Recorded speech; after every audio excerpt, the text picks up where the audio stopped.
안녕하세요. 지금 소개받은 영화평론가 전찬일입니다. 우리 후배 최규진 씨가 저렇게 길게 얘기하는 걸 오랜만에 보는데, 보니까 저렇게 늘 후배지만 제가 선배처럼 아까 저한테 꼼짝 못한다고 했는데 그런 거는 아닌 거 같고, 제가 굉장히 어려워하는 후배입니다, 실은. 왜냐면은 수준이 남달라서 제가 후배라고 막 하지 않았던. 그리고 그렇게 오랜 세월을 만났지만은 이런 제의는 이번이 처음 하는 거예요. 그래서 이게 매불쇼의 힘이구나. 제가 매불쇼 출연을 안 했으면 선배라고 이런 기회 저한테 제안했겠어요.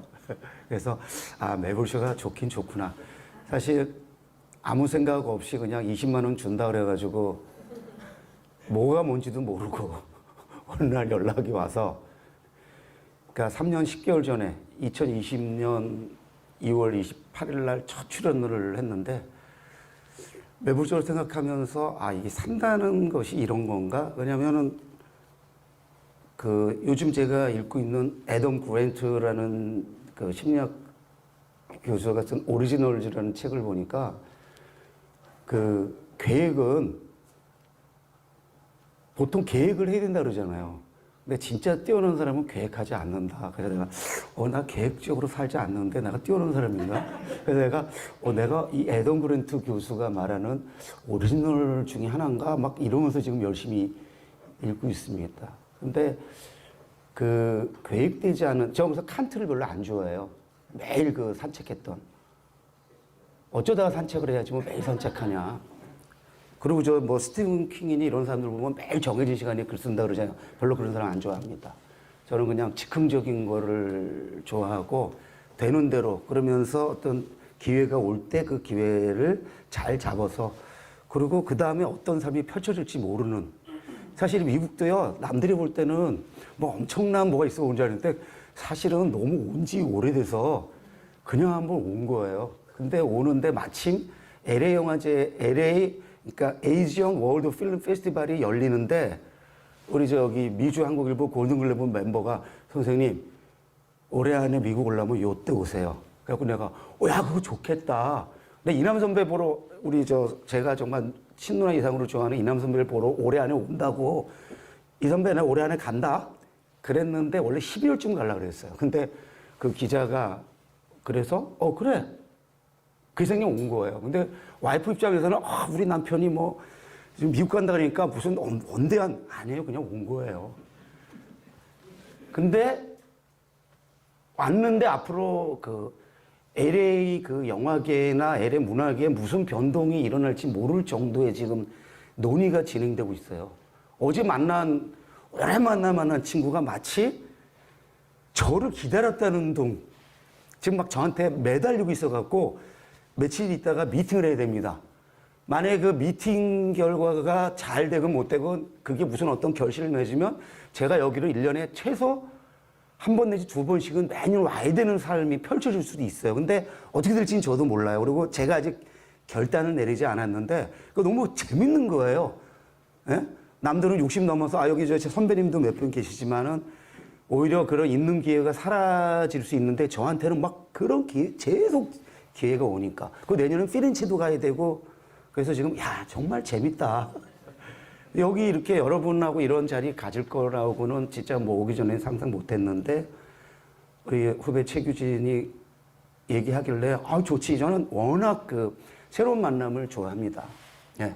그래서 무엇을 여러분들하고 공유할까 하다가, 아무래도 지금은 이제 여러분은 미국에 사시는 분이니까 한국 영화, 나가서 K컬처, 그 중에 K무비에 대한 과거와 달라진 위상을 절감하실 거예요. 어제 에이지언 월드 필름 페스티벌의 한국 영화를 담당하는 친구가, 주로 협찬 후원을 담당하는 친구가 한국 영화를 초대하기가 너무너무 힘들다는 거예요. 워낙 수요가 많으니까.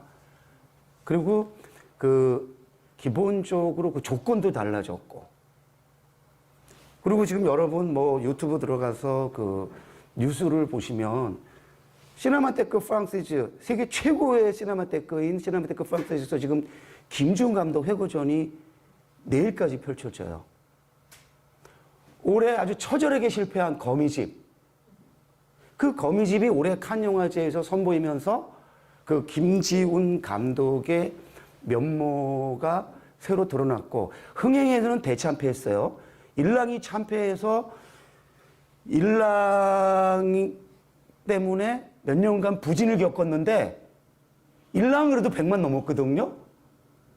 근데 거미집은 50만도 안 됐어요. 그런데 그 감독 회고전을 세계 최고의 시네마테크 프랑스에서 해요. 거미집이 만약에 올해 칸에서 선보이지 않았으면 그 시네마테크 프랑스에즈 회고전은 올해 열리지 않았을 겁니다. 그러니까 이게 프랑스입니다. 무슨 얘기냐? 흥행은 흥행이고. 그러니까 한국은 흥행 성적이 나쁘면 마치 김지훈이 영화 감독의 수명이 다 끝난 것 마냥.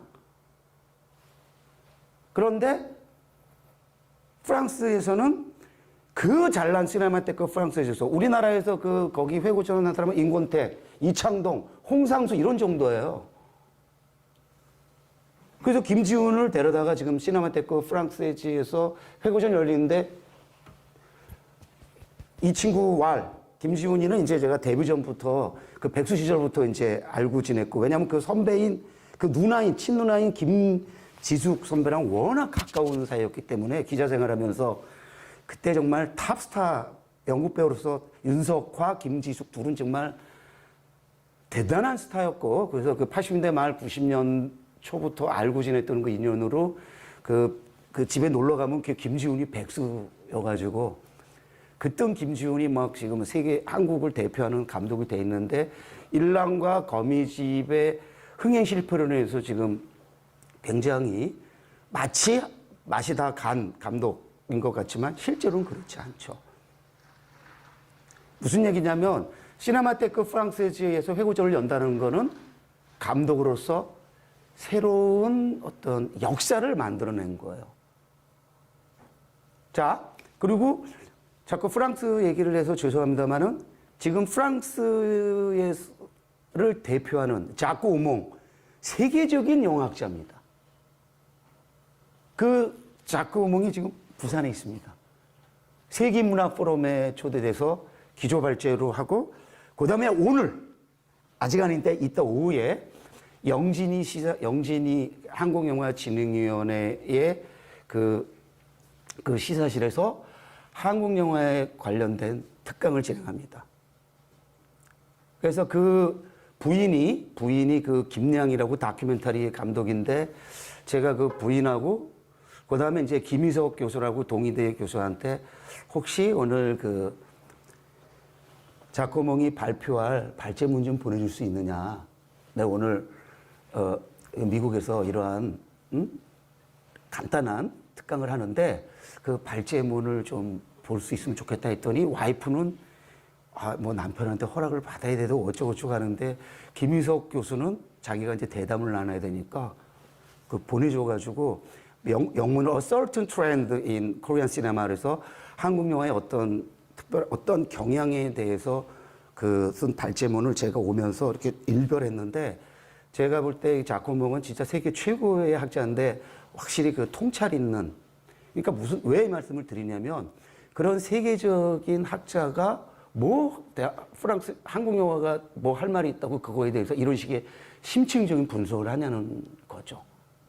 자, 시네마테크 프랑스에서는 그러고 있고, 그 다음에 자코몽이라는 사람이 그러고 있고, 그 다음에 올해 칸 영화제에 한국 영화가 5편, 그러니까 단편 포함해서 7편이 선보였는데 경쟁 부분에는 없었습니다. 그런데 제가 칸을 22번, 그러니까 저는 인생에서 평론가로서 제일 잘한 건 칸을 22번 다녀온 거예요. 그래서 제 별명이 칸찬일인데 매불쇼에 최욱이 저한테 칸찬일 또는 전칸일 부르는데 칸찬일이 더 좋다 그러더라고요. 그래서 97년에 처음 간 일에 몇 번 빠지면서 올해까지 22번 다녀왔는데, 그 22번 다녀오면서 한국 영화의 국제적 위상을 직접 몸으로 겪은 거죠. 이거는 그러니까 제가 늘 이런 말을 합니다. 10년의 세월을 거치면 그건 역사다. 결국에 역사라는 게 요즘은 이제 히스토리든 헐스토리든 작은 이야기들이 모여서 큰 역사가 된다고 봤을 때 기준이 10년이다라는 생각을 자주 하게 됩니다. 뭐 말콤 글래드웰이 1만 시간의 법칙, 뭐 딴 사람이 한 얘기를 가져다가 이제 1만 시간의 법칙을 말했는데 따져보니까 1만 시간의 법칙은 하루에 서너 시간씩 10년의 세월이더라고요. 그래서 저는 10년을 견뎌낸 사람을 존경합니다. 저도 평론하면서 30년을, 올해로 30년이고, 제가 영화 스터디, 본격적으로 영화 공부를 한 거면 40년이 넘고, 초등학교 저학년 때부터 영화를 봐왔으니까 50수년의 영화 보기를 했는데, 어쨌든 이렇게 영화를 보고, 영화를 공부하고, 영화를 말하고 쓰면서 이런 짧지 않은 세월을 버텨왔다라는 거는 결국에 역사를 제가 이제 살아왔다. 이런 생각을 해서 다른 분들도 10년의 세월을 버티고 그럼 제가 바로 이제 존중을 합니다. 리스펙트로 가고. 그래서 여기 오신 분들은 이제 미국에 와서 뭐 짧게는 뭐 몇 년일 수도 있지만 몇십 년의 세월을 보낸 분들. 사실은 이런 분들이 다 역사의 현장을 함께 하는 거다. 그리고 제가 올해 9월에 바티칸 가가지고 영화 탄생의 그 팀하고 제가 개신교 안수 집사인데 교회도 안 나가고 막 매일 개기는 그런 적인데 그 탄생을 보고 인생이 확 바뀌어가지고 제가 개종은 안 하지만 어쨌든 그 탄생이 그 김대건 신부와 같은 삶을 살 수 있도록 노력해야지 이런 생각을 하고 지금은 제 인생 사표가 김대건 신부하고 홍범도 장군입니다. 제가 최근에 그 지금 역사적으로 문제가 되고 있는 홍범도 장군 이야기를 그 80년대부터 노동소설 썼던 방현석 중앙대 문창과 교수가 쓴 범도라는 그 1300쪽이 넘는 대화소설이 있고 제가 생각하는 가장 위대한 인간의 삶을 산 분이 독립운동가 이전에, 불가능한 얘기지만 이전에 위대한 인간이었더라고요. 그래서 제가 두 사람이 그 사표인데 제가 언제까지 살지 모릅니다만은 김대건 신부와 홍범도 장군처럼 살다가 가야지 이런 생각을 하고 지금 살아가고 있습니다. 저 미국 온 것도 미국에 와서 하는 것도 앞으로 저는 이제 디아스포라에 굉장히 관심이 많은데 원래 디아스포라는 강제 이주 당한 사람들이지만 저는 자발적으로 가서 새로운 삶의 가능성을 추구한 것도 디아스포라로 포함시켜야 된다라고 주장하는 사람입니다. 그래서 지금 샌디에고에 계시는 정창화 감독님, 나이 드신 분들은 여기 계신 분 대부분 알 텐데 한류의 원조격인 분이에요. 우리 저 정창화 감독님은 지금 95세십니다. 95세신데 그의 죽음의 다섯 손가락은 1974년인가 할리우드 박스오피스에서 1위를 했던 그리고 그분이 그 60년대, 50년대, 60년대 그 홍콩으로 수출돼 가지고요. 그 감독님이 연출한 영화가 홍콩 영화 사상 최초로 유럽에 수출된 영화예요. 지금 제가 제목을 잊어버렸는데. 근데 우리는 그분이 한국을 떠난 10수년의 세월을 가로를 쳐놔요. 그래서 디아스포라가 왜 중요하냐면 그런 역사를 복원시키는데 결정적인 역할을 해야 되기 때문에. 그래서 지금 그런 국제적 호황을 맡고 있는데 여러분 한국에서는요. 한국 영화 망했다가 답이 결론이에요. 위기 정도가 아니고 한국 영화는 끝났다. 그래갖고 지금 완전히 지금 뭐 거의 곡소리 분위기입니다. 그래서 K-무비의 위기론과 국제적 호황 사이에서 이렇게 제목을 다룬 거는 도대체 이 괴리 내지는 이 간극을 우리가 어떻게 받아들여야 될 거냐.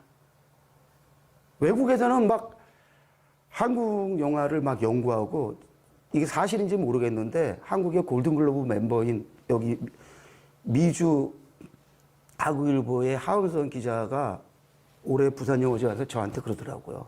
지금 헐리우드는 한국 영화를 벤치마킹 하는데 지금 열을 올리고 있다. 믿기가 좀 어려운 그런. 응? 그래서 제가 그 말을 듣고서 야 이건 뭐지? 한국 영화는 헐리우드 흉내내고 그 대표 감독이 누구예요? 강재규 감독이잖아요. 이때의 흉내라는 거는 꼭 나쁜 의미가 아닙니다.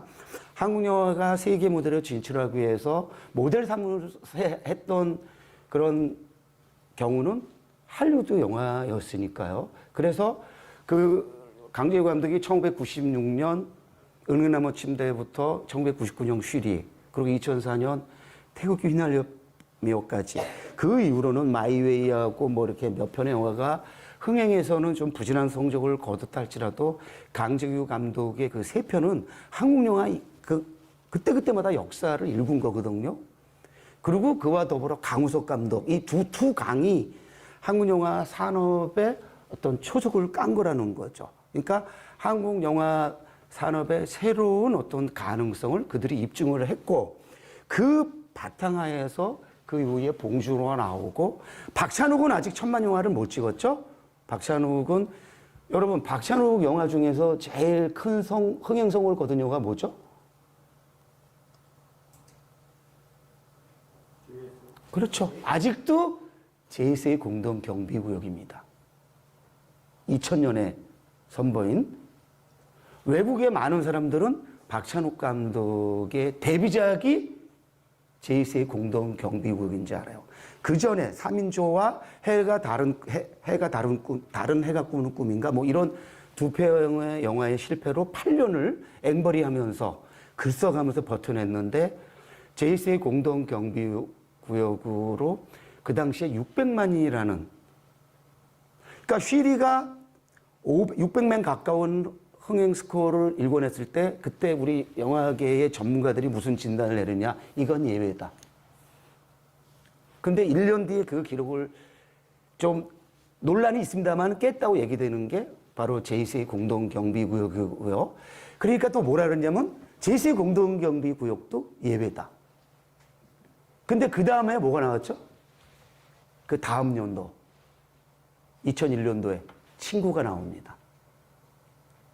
그래서 세 편이 2년, 이제 2000년, 2001년, 그러니까 99년, 2000년, 2001년 그 세 편이 한국 영화 그 산업의 외연을 확장시키는데, 친구 때도 의심을 했습니다.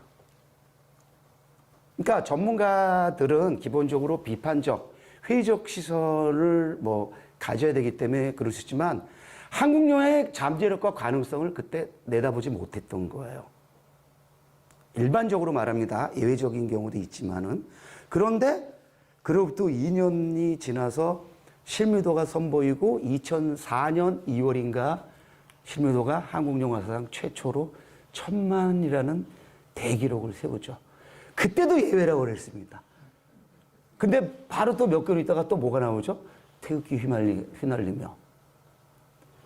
그러더니 그 이후에 뭐 왕의 남자 2005년, 2006년 괴물 등등 해서 올해 범죄도시 3까지 2004년부터 20년이 안 되는 짧은 시간 내에 한국 영화만 20편이 1000만을 넘는, 그리고 8편인가 제가 지금 수치를 정확하게 못하는데 8편인가 9편의 외국 영화에서 약 30편 가까운 영화가 1000만을 넘는, 이거는요 인구 5천만에 1000만 넘는 영화가 이렇게 많이 나오는 거는 기적이라고 그랬어요.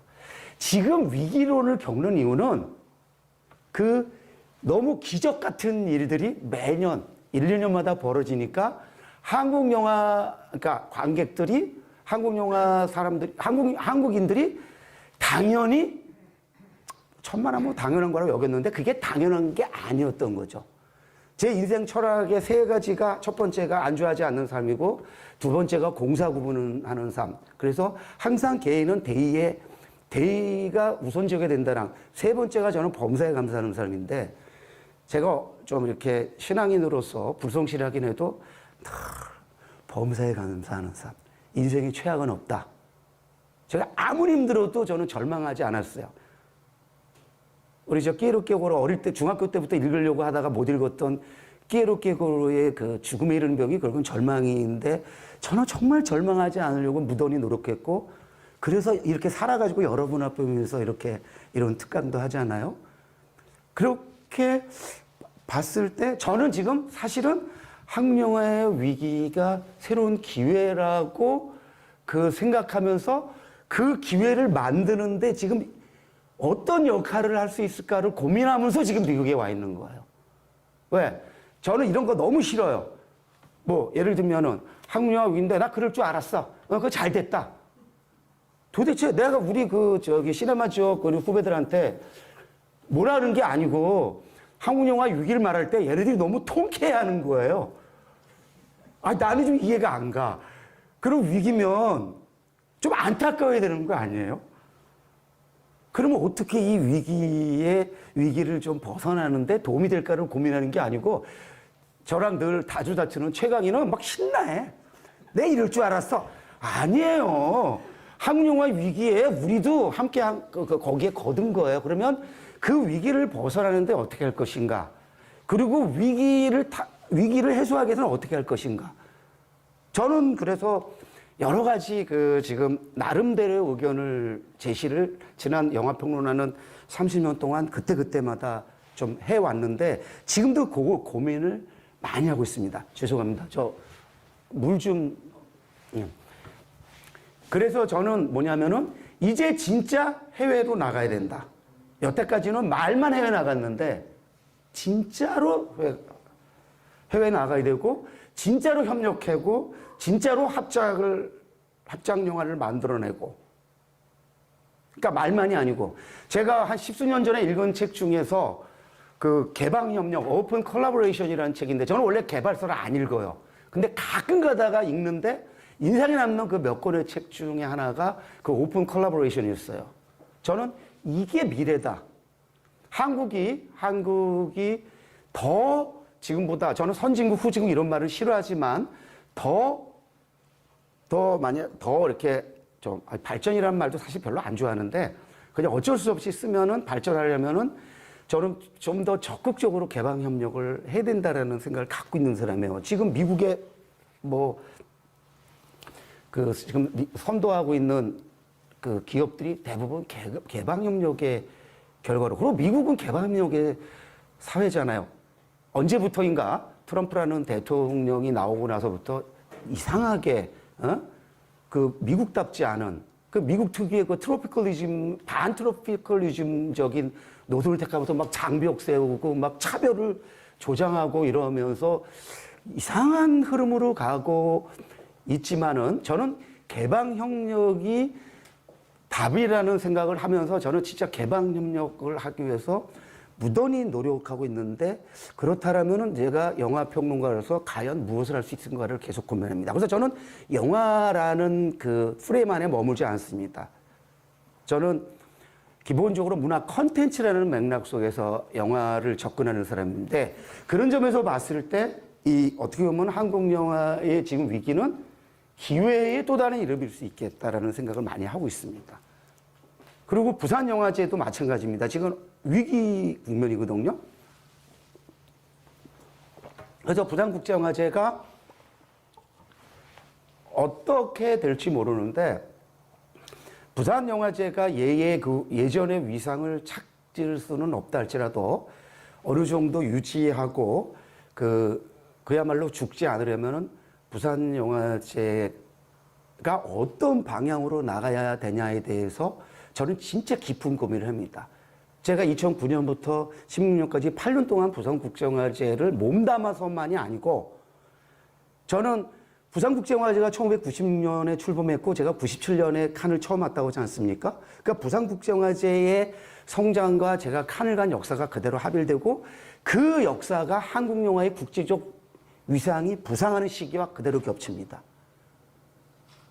그래서 지금 국내에서는 엄청난 위기론에 쌓여 있는데 국제적으로는 지금 한국 영화 진짜 호황을 노리고 있어요. 그래서 이거에 대해서 여러분하고 길지 않은 시간이지만 진단을 가볍게 하기 위해서 온 거고요. 그래서 벌써 주어진 시간이 거의 다 되는 것 같은데 저는 이제 살다 보니까 중요한 게 어떻게 바라보느냐의 문제라고 늘 주장해 온 사람입니다. 우리가 20세기 전후로 해서 심리학 자체가 부정심리학에서 그 긍정 심리학 쪽으로 무게 중심이 옮겨가면서 저는 긍정 심리학의 영향을 결정적으로 받은 사람입니다. 제가 영화 평론을 하기 전부터 어려서부터 이상하게 굉장히 좀 비판적인, 그러니까 critical 이런 퍼스펙티브, 그러니까 비평적 시선을 굉장히 중시한 사람이에요.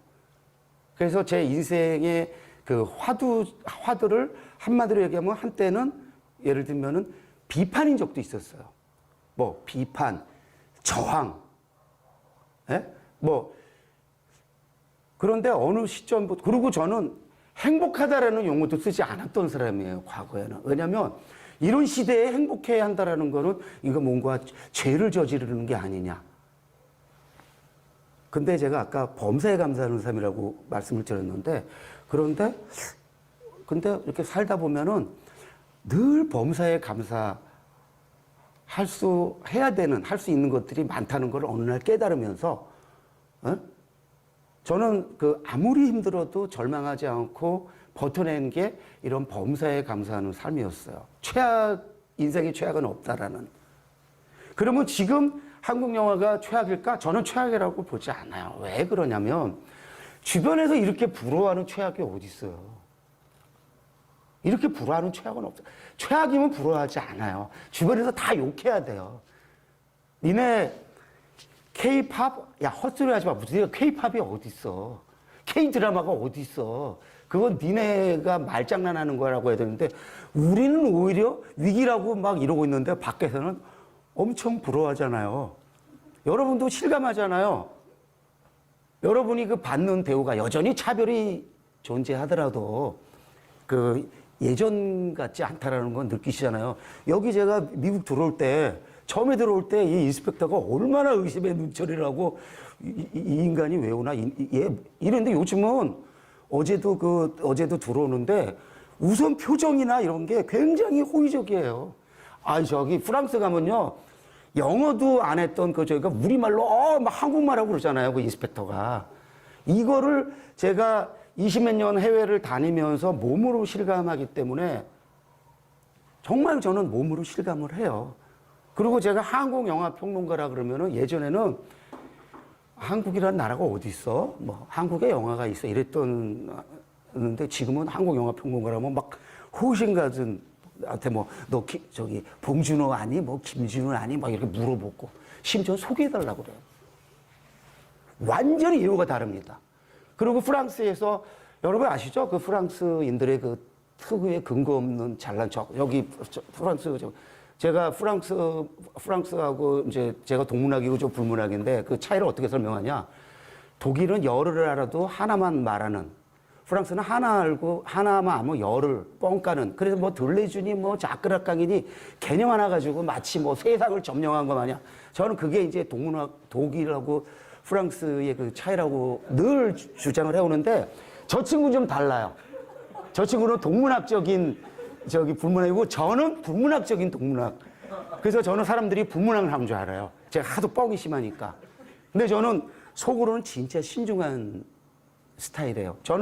제가 드라마 석사까지 했지만 어디 가서 글 쓸 때 내가 동문학 석사했다는 거 과시하지 않습니다. 제가 막스 프리시를 전공했지만 내가 전공하면 막스 프리시 이런 말 안 합니다. 베르토트 브레이트도 못 알아듣는데 어떻게 제가 막스 프리시를 말하고 프리드리히 두렌맛을 얘기하고 페터 바이스를 말하겠어요. 페터 바이스를 말할 때는 단서를 달죠. 기록극에 이러고 저거. 제가 마라사드도 가끔 인용하고 그러는데 어쨌든 그렇습니다. 그래서 저는 지금 여기로 다시 들어가면은 K-무비의 위기인 건 맞는데 왜 위기냐? 돈벌이라는 관점에서 위기라는 거예요. 그러니까 뭐냐면 K-무비, 이른바 한국 영화의 가치가 돈에 의해서 좌우될 때는 위기예요. 근데 아까 말씀드렸죠? 거미집이 흥행 실패했다고 한국에서는 막 김지훈을 마치 끝난 것처럼 말하지만 프랑스에서는 잘난 프랑스에서는 시네마테크 프랑스에서 회고전을 연다. 그건 뭐냐? 얘네는 영화에서 돈을 넘어선 어떤 가치, 적어도 영화적 가치, 문화적 가치 또는 이데올로기적 가치, 왜냐하면 한국 영화의 특징 중에 하나가 뭐냐면은 어떤 그 한국인 특유의 일상성, 또 한국인의 어떤 역사성, 이런 것들을 두루 고루 잡는다라는 거야. 이거를 굉장히 부러워해요. 그들이. 가령 여러분 중국 영화 한때 80년대 말부터 90년대, 2000년대 초까지 중국 제5세대 그래서 중국 영화가 세계를 조금 좀 흔든 적이 있어요. 물론 그거는 영화 미학, 영화 예술적으로입니다. 그때 제5세대. 근데 제5세대는 뭐였어요? 중국의 현재가 아니었습니다. 중국의 과거였죠. 수십 년 전에 하방이라고 표현됐던. 그러니까 그거는 그 어떻게 보면은 이국적인 이그조티시즘 또는 그다음에 오리엔탈리즘에 아주 완벽히 부합한 그런 영화들이었어요. 그리고 6세대에서 중국이 현재를 다루니까 중국 영화를 외면해버린 거예요. 그래서 지금 중국 영화는 별로 이슈를 못 그려요. 근데 한국은 한국의 과거뿐이 아니라 한국의 현재를 그린 영화들이 환영받는다라는 거죠. 이게 다른 점이에요. 중국 영화와 한국 영화. 이게 중국이 한국 영화를 벤치마킹 해야 되는 게 이런 점입니다. 왜 중국은 중국의 현재를 그리는 영화에 의해서 외면당하냐는 거죠. 한국은 여전히 역사물뿐만이 아니고 역사물로 인정을 받았지만 임권택 감독의 춘향전이나 취하선. 근데 그 지금 현재 이야기를 그리는 홍상수의 영화들, 박찬욱의 영화들, 봉준호의 영화들, 봉준호의 기생충이 뭐 과거에 그 중국 제5세집 아니잖아요. 지금의 이 시대의 얘기잖아요. 그리고 굉장히 한국적인 이야기였는데 그 한국적인 이야기가 사실은 다른 나라에도 그대로 적용되는. 그래서 봉준호가 오판을 했었죠. 아, 이거는 투마치 로컬. 너무 한국적 얘기라 이해하지 못할 거다. 그건 봉준호의 단견이었죠.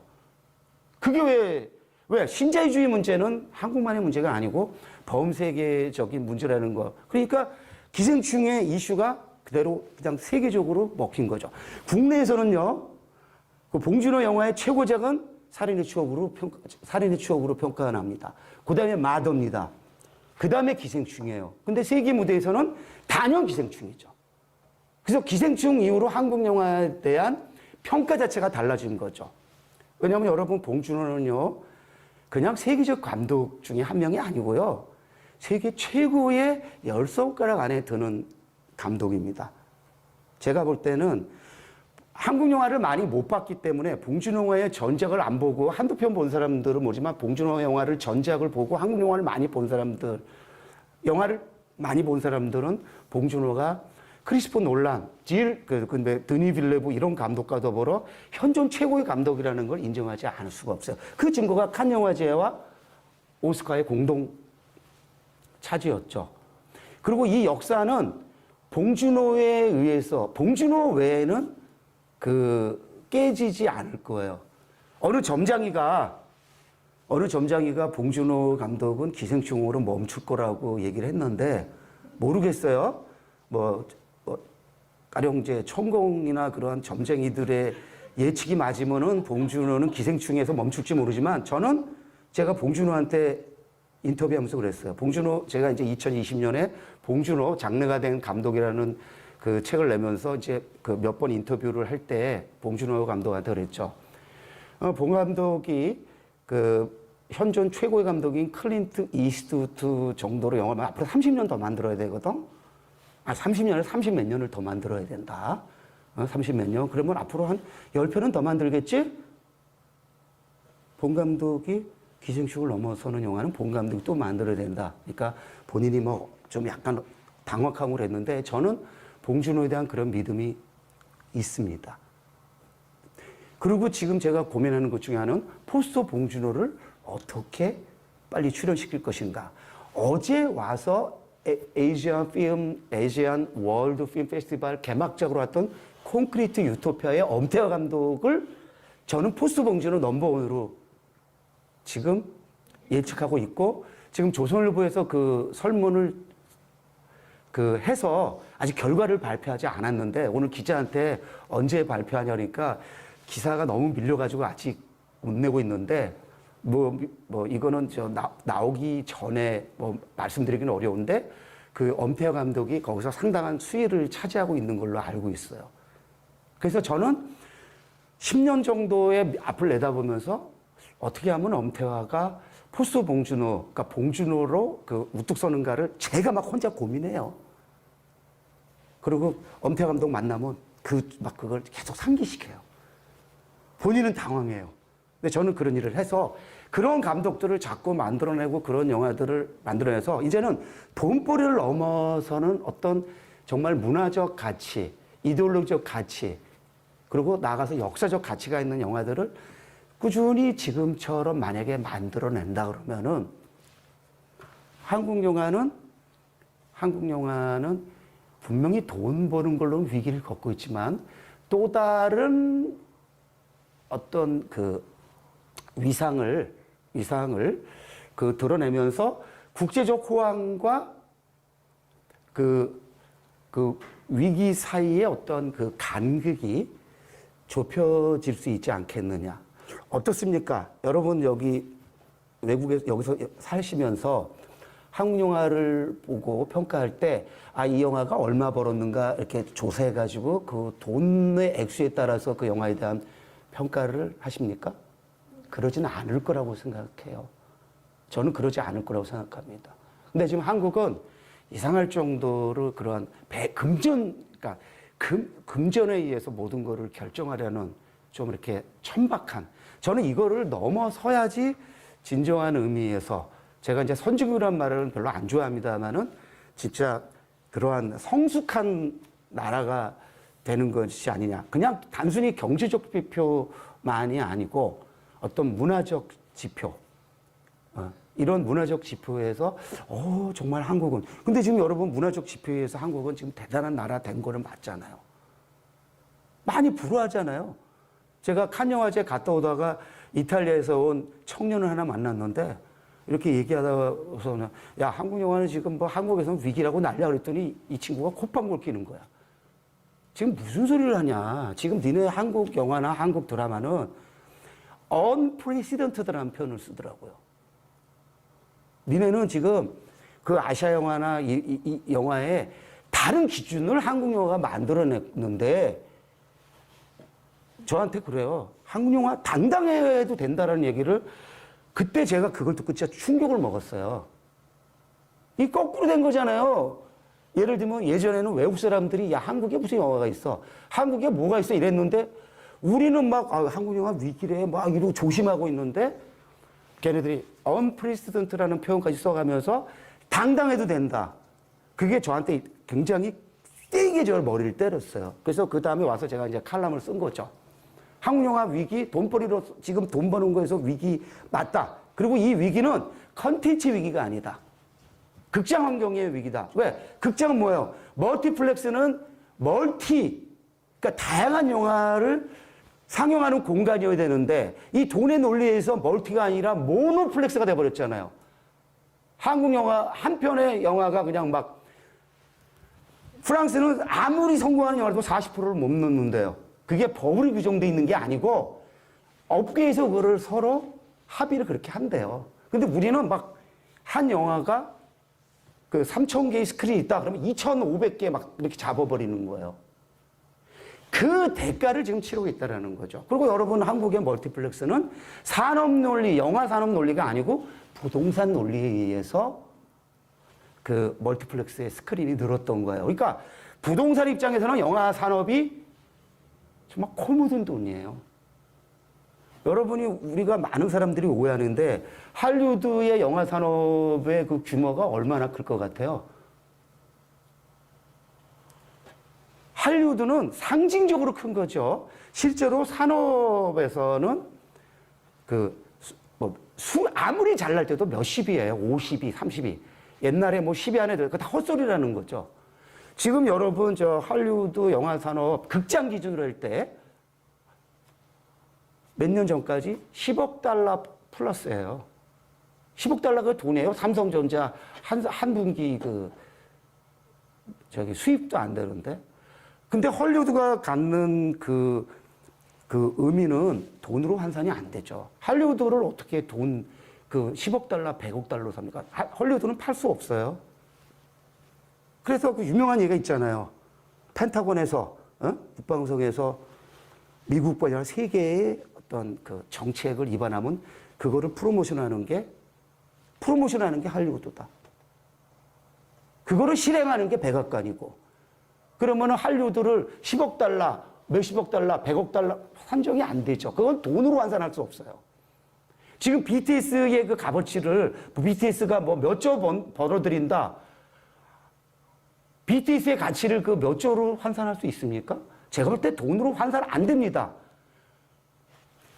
대중음악사의 최종점에 있는 비틀즈와 비교되는 어떤 면에서 어느 면에서는 비틀즈를 능가했다고 얘기되는 저는 동의하지 않았어요. 왜?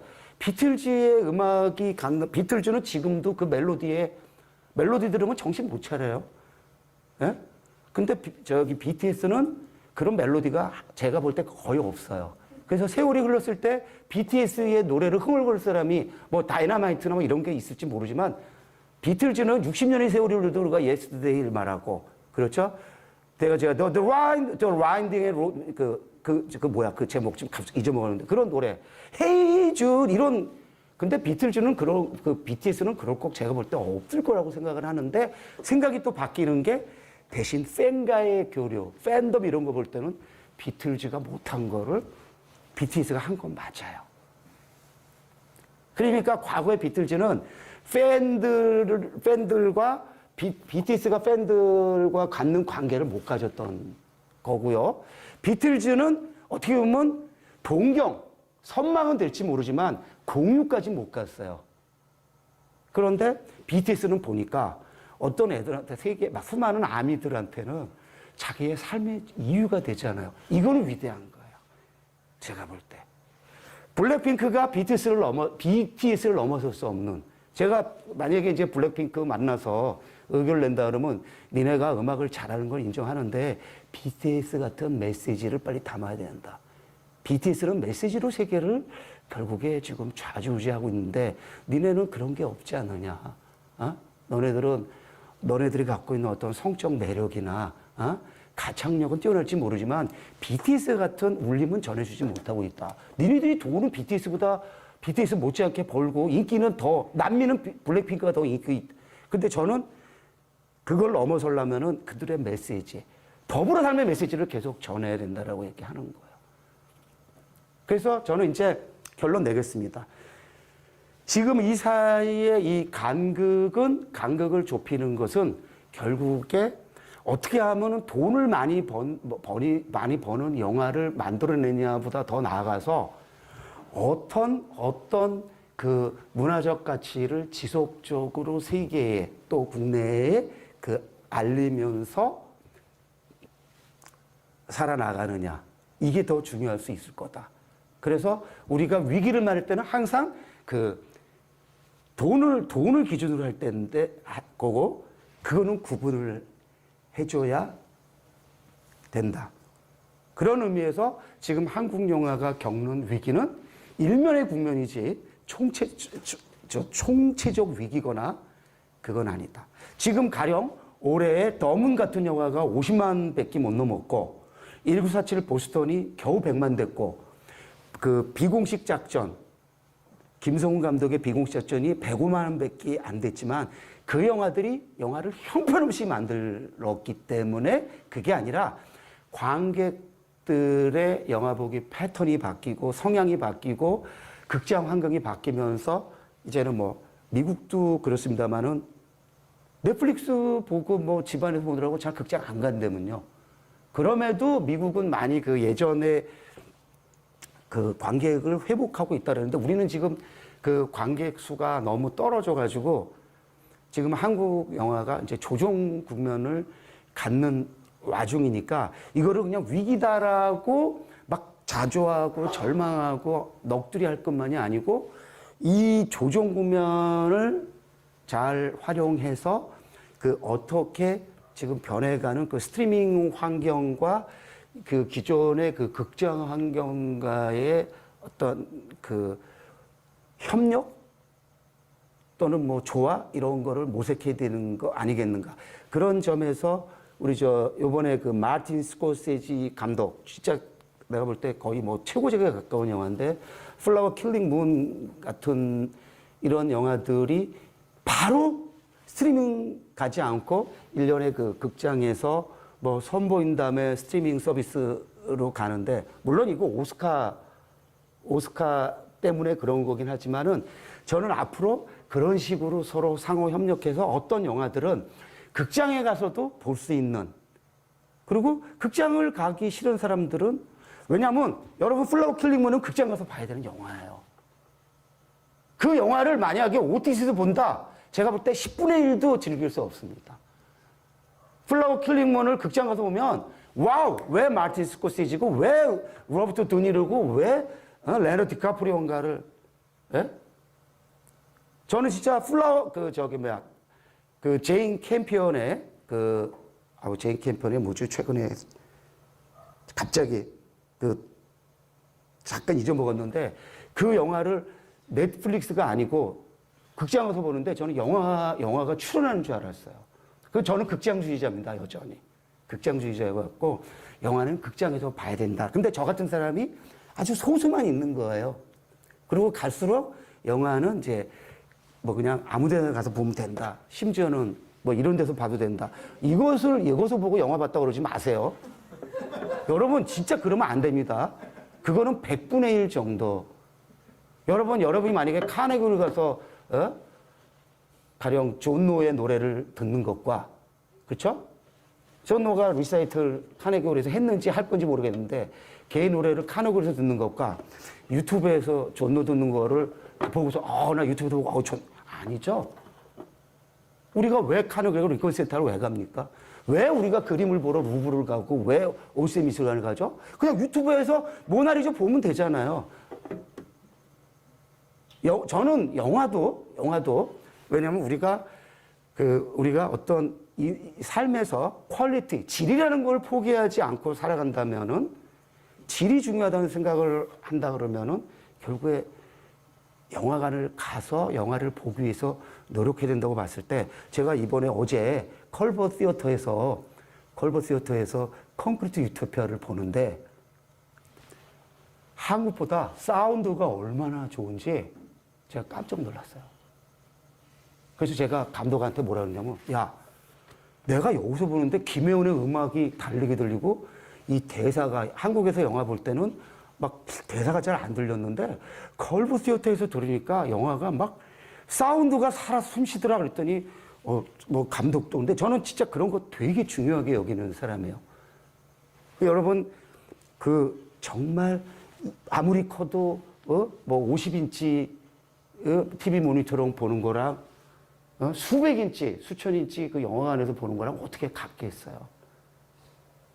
그렇게 봤을 때 지금 한국 영화가 겪는 위기로는 어떻게 보면은 어떤 그 영화 또는 나아가서 문화의 어떤 새로운 가치 정립으로 다가가는 어떤 과정이지 않겠는가. 그래서 저는 한국 영화 위기, 돈 버는 걸로서 위기일지 모르지만 결코 위기 아니고, 한국 영화의 국제적 호황과 국제적 위상은 당분간 제가 볼 때 한동안 지속될 거다. 1, 2년이 아니고 저는 한 10년, 20년 요거 마치고 결론 내겠습니다. 제가 늘 얘기합니다. 우리한테 한류가 논의되기 시작한 게 1990년대 후반 중국, 대만, 일본을 통해서였는데, 아직도 한류 얘기를 하고 지금은 한류가 세계를 강타하고 K 컨텐츠란 그런 브랜드까지 지금 통용되고 있잖아요. 그래서 그게 20몇 년의 역사밖에 안 됐는데, 아까 말씀드린 제가 10년 단위 데이케이드로 얘기하면 4 데이케이드에 걸친 이런 유행, 이런 흐름 영화로 한정하겠습니다. 없습니다. 어느 나라도 4 데이케이드에 걸친 그런 웨이브를 만들어낸 적이 없습니다. 물론 미국은 이렇게 존재했잖아요. 그 사이에서 어떤 내셔널 시네마들이 뭐 프랑스 누발바그든 뉴 저먼 시네마든 중국 제5세대든 뭐 이런 식으로 이탈리아 네오리얼리즘이든 몇 년 내지 길어야 10몇 년이었습니다. 그러니까 1 데이케이드 또는 2 데이케이드였습니다. 근데 한국은 지금 4 데이케이드에 걸쳐 있고요. 제가 이 흐름은 2020년대를 거쳐서 2030년대까지도 더 나가서 5 데케이지까지 갈 거라고 저는 봅니다. 그래서 제가 지금 한류와 K 콘텐츠는 결코 일시적인 유행, 흐름으로 볼 수 없다. 트렌드로 볼 수 없다. 저는 문명사적 접근을 해야 된다. 여태까지 우리가 중화 문명으로 설명해 왔는데 더 이상 중화 문명으로 K 콘텐츠 설명 안 된다. 저는 그래서 문명사적 접근을, 이거 저 내셔널리스트 아닙니다. 저는 굳이 얘기하면은 코즈모폴리턴 애너키스트에 가까운 사람이에요. 저는 진짜 세계를 누비다가 그냥 길 위에서 죽고 싶은 사람이에요. 그런데 칸을 22번 다니고 이렇게 해외를 다니면서 보니까 이 한류의 흐름, K 콘텐츠의 흐름은 이렇게 지속될 거고, 우리가 지금 서스테이블을 어떻게 하냐면 서스테인 하느냐의 문제를 계속 고민하는데, 이렇게 지속되는 그 콘텐츠는 사실 미국을 제외하고는 한국이 거의 유일한 지금, 비틀즈 빼고요. 비틀즈 영국에서 온 이런 비틀즈 빼고, 도시 경쟁력 넘버 1이 저기잖아요. 런던이잖아요. 예? 우리가 선정하는 게 아니라 해외에서 발표되는 거 보면 비틀즈 이런 몇몇 소수를 제외하고는. 그래서 제가 볼 때 이 강극은 그렇게 새로운 그런 시선으로 바라봐야 되지 않겠는가. 이 정도 하겠습니다. 그래서 이거는 저한테 제가 그냥 여러분들한테 하나의 문제 제기를 한 거예요. 이렇게 좀 한번 보시면 이제 한국 영화를 포함한 한국 K 콘텐츠를 이렇게 다시 달리 볼 수 있지 않겠는가. 이 정도 하겠습니다. 혹시 뭐 질문 있으면 하고 없으면은 이걸로 마치겠습니다. 질문은 저 이렇게 자유롭게 끝나고 나서 하면 되죠. 네, 고맙습니다.